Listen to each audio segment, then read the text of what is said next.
हाँ जी, अस्सलाम वालेकुम वरहमतुल्लाहि वबरकातुहू। आज हमने बुक वन का जो है चैप्टर नंबर वन का एक बड़ा इंपॉर्टेंट टॉपिक है, दैट इज़ मैस स्पेक्ट्रोमेट्री। तो मैस स्पेक्ट्रोमेट्री हमने डिस्कस करना है। मैस स्पेक्ट्रोमेट्री इसका जो बैकग्राउंड है वो ये है कि इसमें हमने मैटर जो होता है उसके ऊपर इंटरेक्शन करना है रेडिएशन का।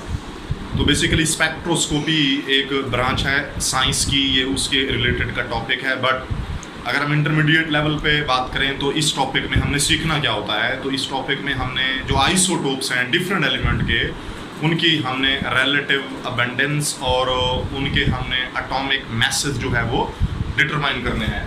तो आइए सबसे पहले हम डिस्कस करते हैं मास स्पेक्ट्रोमेट्री। मास स्पेक्ट्रोमेट्री की डेफिनेशन हमारे पास क्या है कि a technique which is used to determine exact relative atomic masses and relative abundance of different isotopes of an element। तो इस टेक्निक को हम लोग क्या बोलते हैं, मैस स्पेक्ट्रोमेट्री। और इस पर्पस के लिए जो इंस्ट्रूमेंट हम यूज करते हैं उस इंस्ट्रूमेंट को हम लोग मैस स्पेक्ट्रोमीटर बोलते हैं। मैस स्पेक्ट्रोमीटर, दोबारा बता रहा हूँ, कोई भी हमारे पास एलिमेंट है उसमें कितने आइसोटोप्स हैं और उस एलिमेंट के जो आइसोटोप्स हैं उसकी नेचर में कौन से की कितना अबंडेंस है, और हमने ये देखना होता है कि जो कौन सा आइसोटोप जो है किसी एलिमेंट के टोटल कितने आइसोटोप्स हैं ये फाइंड आउट करना है इस टॉपिक में। तो देखते हैं जी, सबसे पहले इसका प्रिंसिपल है हमारे पास, जिस सब्सटेंस या जिस एलिमेंट के आइसोटोप्स हमने डिटरमाइन करने हो, सबसे पहले हमने उस सब्सटेंस को वोलेटिलाइज करना है। वोलेटिलाइज का मतलब यहाँ पर ये होता है कि हमने उसे वेपोराइज करना है। वेपोराइज का मतलब है यानी हमने सबसे पहले उसे कन्वर्ट करना है कौन सी स्टेट में, गैसियस स्टेट में। तो इसको हमने गैसियस स्टेट में कन्वर्ट करना है। पहला काम कैसे करना है वो हम आगे डिटेल में डिस्कस करेंगे। दूसरा, फिर उसी वेपर्स की जो फॉर्म होती है, उसी सैंपल की या उसी एलिमेंट के जो वेपर्स होते हैं उनके ऊपर बम्बार्डमेंट करनी होती है हमने high energy beam of electrons, यानी हाई एनर्जी इलेक्ट्रॉन्स की उसके ऊपर हमने बम्बार्डमेंट करनी है। इस तरह जो बम्बार्डमेंट है इलेक्ट्रॉन की, वो जो गैसियस मिक्सचर है वो उस गैसियस मिक्सचर को आइंस में कन्वर्ट कर देगा। और याद रखें इसमें ज़्यादातर जो आइंस बनते हैं वो केट आइंस बनते हैं, पॉजिटिव आइंस। उसके बाद वो जो आइंस हैं, क्योंकि वो आइंस उनके मैसेज डिफरेंट होंगे, जाहिर सी बात है एक एलिमेंट के जितने भी आइसोटोप्स होते हैं उनके मैसेज डिफरेंट होते हैं। तो डिफरेंट मैसेज होने की वजह से उनके जो चार्ज, अपना मैस टू चार्ज रेशो जो है उनकी डिफरेंट होगी। Mass to charge ratio, masses different होने की वजह से mass to charge ratio different होगी। इसी बेस पर हम लोगों ने आइंस को यानी आइसोटोप्स को सेपरेट करना है। और ऐसा जो है वो हमारे पास एक एनालाइजर करेगा। एनालाइजर यानी जिसको हम लोग मैग्नेटिक फील्ड बोलते हैं, तो ऐसा वो करेगा। दूसरी बात, रिजल्ट हमारे पास कैसे आएगा, जैसे ईसीजी का रिजल्ट होता है पीक्स की फॉर्म में, बिल्कुल वैसे यहाँ पर जो हमारे पास रिजल्ट आएगा वो हमारे पास पीक्स की फॉर्म में आएगा। वो हम आगे फाइनली डिस्कस करेंगे। तो ये एक मैंने डायग्राम बनाई है, मास स्पेक्ट्रोमीटर की डायग्राम एक बनाई है हमने। तो उसमें देखें इसके डिफरेंट पार्ट्स हैं। तो सबसे पहले ना यहाँ से जो है ये सैंपल हम इसके अंदर जो है इंसर्ट करते हैं एक मास स्पेक्ट्रोमीटर में।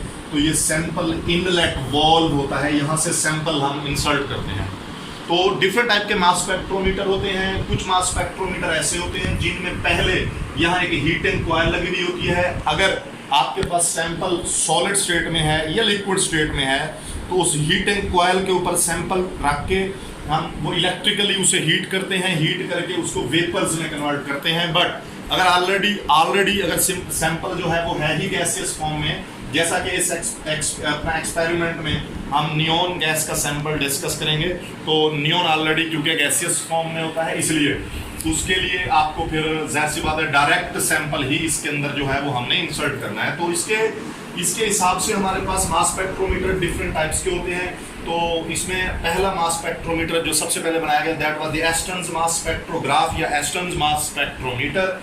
इसकी खास बात ये है कि ये एलिमेंट्स को सेपरेट करता था या डिटेक्ट करता था एलिमेंट के आइसोटोप्स को, किस बेस पर, on the basis of their atomic message. दूसरी बात, डेम्स्टर्स मास स्पेक्ट्रोमीटर हमारे पास एक ऐसा मास स्पेक्ट्रोमीटर है जो सॉलिड स्टेट में भी वर्क कर सकता है, सॉलिड स्टेट में, यानी अगर एलिमेंट सॉलिड स्टेट में है तो वो वर्क कर सकता है। अगली बात, मास स्पेक्ट्रोमीटर का जो बोर्ड में क्वेश्चन आता है वो एक तो डेफिनेशन और प्रिंसिपल यहाँ तक बहुत इंपॉर्टेंट है, इसके अलावा सिर्फ इसके ये हमारे पास जो टाइप्स हैं वो भी शॉर्ट में आ सकती हैं, इसकी डायग्राम भी शॉर्ट में आ सकती है। तो उसके बाद जो है डेफिनेशन, प्रिंसिपल और उसके साथ जो हमारे पास है टाइप्स के बाद हम डिस्कस करने लगे हैं यहाँ पर प्रोसीजर, क्योंकि ये एक हमारे पास ऐसा जो है एक इंस्ट्रूमेंट है, इंस्ट्रूमेंट में प्रोसीजर की बजाय जो टर्म हम यूज करते हैं वो वर्किंग की यूज करते हैं। तो इसके डिफरेंट पार्ट्स हैं। जो एक सिंपल मास स्पेक्ट्रोमीटर होता है, सबसे पहला चैम्बर वो होता है जिसको हम जिसको हम वोलेटिलाइजेशन चैम्बर बोलते हैं, जिसमें सॉलिड लिक्विड सैंपल को हमने कन्वर्ट करना होता है, किसमें, वेपर्स में कन्वर्ट करना होता है। अगर ऑलरेडी वो वेपर्स की फॉर्म में है तो वेल एंड गुड, अदरवाइज उसको हमने वेपर्स में। तो ये फर्स्ट पोर्शन है, फर्स्ट इसका कंपार्टमेंट है जिसमें हमने क्या करनी है, सैंपल की वोलेटिलाइजेशन यानी गैसियस फॉर्म में कन्वर्ट करना है। अगर वो लिक्विड स्टेट में है या वो सॉलिड स्टेट में है तो उसको हीट करके वेपर में कन्वर्ट करना है, और फिर उन वेपर्स को लो प्रेशर पे जो है वो हमने स्टोर करके रखना है। लो प्रेशर जो है हमने यहाँ पर 10⁻⁻⁶ to 10⁻⁻7 टार रखना है, वेरी लो प्रेशर है। तो ये इसमें एमसीक्यू में आपसे पूछ सकता है। तो यहाँ पर एक हमारे पास वैक्यूम भी इसलिए होता है कि हम प्रेशर जो है वो लो प्रेशर एडजस्ट कर सकें, वैक्यूम। दूसरी बात, दूसरा क्वेश्चन है, उसके बाद हमने इसी वेपोराइज सैंपल को हमने आयनाइजेशन चैम्बर में भेजना है। ये यहाँ पर हमारे पास आयनाइजेशन चैम्बर है। आयनाइजेशन कैसे करनी है, ये हमारे पास एक कैथोड है और ये एनोड है। कैथोड से इलेक्ट्रॉन्स की बम्बार्डमेंट करानी है यहाँ पड़ी हुई गैस के ऊपर, जो कि एटम्स हैं, वेपर्स की फॉर्म में है। एक एलिमेंट जिसके ऊपर एक्सपेरिमेंट किया जा रहा है उसके एटम्स हैं जो कि वेपर्स की फॉर्म में है। तो उसके ऊपर जिसके ऊपर हम एक्सपेरिमेंट करने लगे हैं यहाँ उसको हमने कन्वर्ट करना है आयंस में। तो बम्बार्डमेंट करेंगे उसके ऊपर हम किसकी, हाई एनर्जी इलेक्ट्रॉन्स की बम्बार्डमेंट। तो बम्बार्डमेंट करेंगे इलेक्ट्रॉन्स की, neutral atom mostly positive ion में कन्वर्ट हो जाएंगे, कुछ इसमें नेगेटिव आयन भी जरूर बनते हैं। उसके बाद इसी को हमने आगे सैंपल को आगे लेकर जाना है। डेफिनेटली हमने जो है इसको फर्दर एनालाइज करना है। तो एनालाइज करने के लिए हम सैंपल को आगे लेकर जाएंगे।